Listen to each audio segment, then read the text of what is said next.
Programang ito ay hatid sa inyo ng Air 21. Sagot ko, padala mo!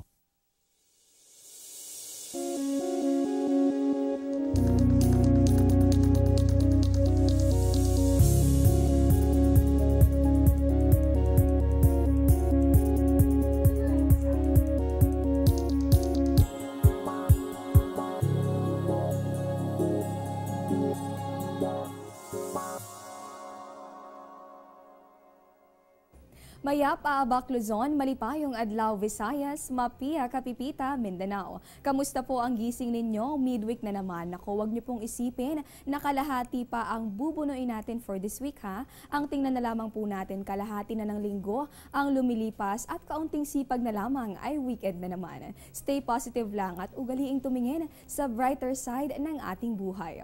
At dahil nga may bagyo tayong binabantayan, mahalaga pong handa kayo sa anuman ang magiging lagay ng panahon para naman mapanatili ang inyong good vibes. Naku, wag na po kayo mag-alala. Tutok lang dito sa amin at sagot na po namin ang weather updates. Live mula sa Pag-asa Weather and Flood Forecasting Center, ito po ang Panahon TV na mula Lunes hanggang Linggo, naghahatid sa inyo ng kumpletong ulat panahon. Sa bayan din po kaming napapanood online. Yan naman po ay sa pamamagitan nitong www.ptv.ph. Ang muli ninyong makakasama at maghahatid ng mga dapat ninyong malaman sa lagay ng panahon ngayong beautiful Wednesday morning, October 19, 2016. Ako po si Desiree Jonyo. Unahin na po natin sa mga naghahanda na paalis ng bahay. Pwede niyo pong sabayan ang sunrise. Along Metro Manila, yan po ay pagsapit nitong 5:48 AM habang ang ating namang sunset 34 minutes lamang makalipas ang alas 5 mamayang hapon.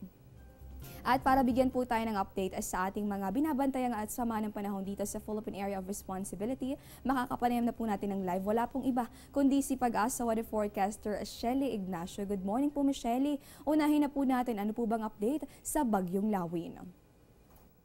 Good morning rin sa iyo, Desiree, at sa ating mga tagapanood. At para nga dito sa ating binabantayang Bagyong Silawin, ay huli natin siyang namataan sa layong 535 kilometer east yan ng Kasiguran, Aurora. So itong bagyong ito, ang direksyon niya ay west-northwest sa bilis na 26 km per hour. Samantalang yung kanya namang tinataglay na lakas na hangin ng maximum sustained wind ay umaabot ng 205 km per hour. At yung gustness naman o yung pagbugso ng hangin ay umaabot naman ng 255 km per hour. Ito naman po ay pinatatanong ng Panahon TV follower na si Sunshine Liwanag. Ang Metro Manila po ba ay makakaranas ng tropical cyclone warning signal? At follow-up question po niyan, ano-ano mga lugar po ba yung nasa ilalim ng babala ng bagyo sa ngayon? Sunshine Liwanag, maraming salamat sa iyong tanong. At dahil nga masyadong malaki itong bagyong Silawin na umaabot ng 700 kilometer yung diameter niya, so halos buong Northern Luzon, Central Luzon at ilang bahagi ng Calabarzon at Bicol Region ay meron tayong signal. Sa katunayan, meron tayong Tropical Cyclone Warning Signal number 2 dito sa may Cagayan, Calayan Groups of Island, Isabela, Northern Aurora, Ilocos Norte, Ilocos Sur, Apayao, Abra, Kalinga, Mountain Province, Ifugao, Benguet, Nueva Vizcaya, Quirino, Batanes Group of Island.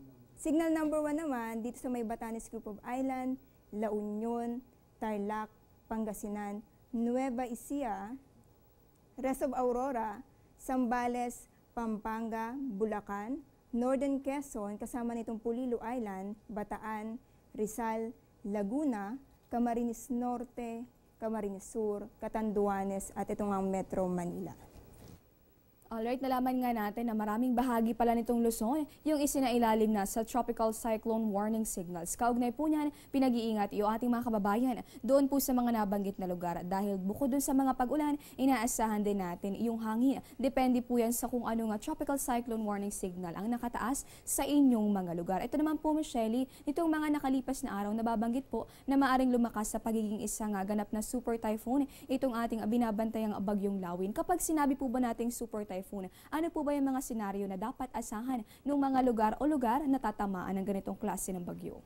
Tama ka nga. Itong Typhoon Lawin ay maaari siyang maging super typhoon kasi dahil nasa dagat pa siya, nakapag-gain pa rin siya ng energy sa ating karagatan at itong super typhoon ay magkakaroon tayo ng signal number 5. Pag sinabi nating signal number 5, makaranas yung mga apektadong lugar ng 220 km per hour na hangin at magkakaroon tayo ng 3 meters or more na storm surge at yung mga bahay na may hina ang pundasyon ay maaaring matangay.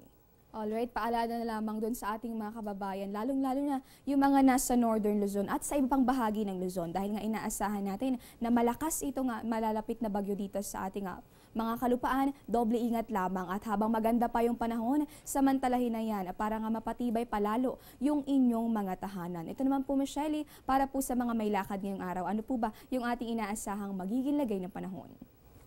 At para nga dito sa ating taya ng panahon sa loob ng 24 oras, dahil nga po sa bagyo, asahan natin dito sa rehiyon ng Cagayan Valley, Cordillera, at dito sa probinsya ng Ilocos Norte, Ilocos Sur, at Aurora, asahan natin makaranas siya ng masungit na panahon dahil meron nga po tayo nakatas na signal number 2. Samantalang sa natitirang bahagi ng Ilocos Region, natitirang bahagi ng Central Luzon, at kasama na itong Metro Manila, Rizal, Laguna, at Camarines Norte, Camarines Sur, Catanduanes, Quezon, at kasama na itong Pulilo Island. Asahan naman natin may pag-ulan yan na may kasamang pagbugso ng hangin. Sa natitirang bahagi ng ating bansa, asahan naman natin magiging maulap ang kalangitan dahil nga po sa ating bagyo, pero may kasama lamang yan na light to moderate at mga isolated na thunderstorm. At ito naman po, Michelle, para po sa ating mga kababayang papalaot mamaya, ano po ba yung sea condition na kanilang dapat asahan? At para nga po doon sa ating mamayang mangisda o papalaot, asahan po natin yung mga lugar na may signal ay bawal na po talagang maglayag. Pero dito naman sa may eastern seaboard ng Southern Luzon at eastern seaboard ng Visayas, delikado pa rin pong pumalaot kasi po yung hangin ng ating bagyo ay umaabot po dun po sa mga baybaing iyon. Alright, ang pinakamahalaga po dyan, no, kung kayo po ay pupunta o manggagaling sa mga lugar na may babala ng bagyo, automatiko na pong suspendido yung mga biyahe sa karagatan para na rin po yan sa inyong kaligtasan.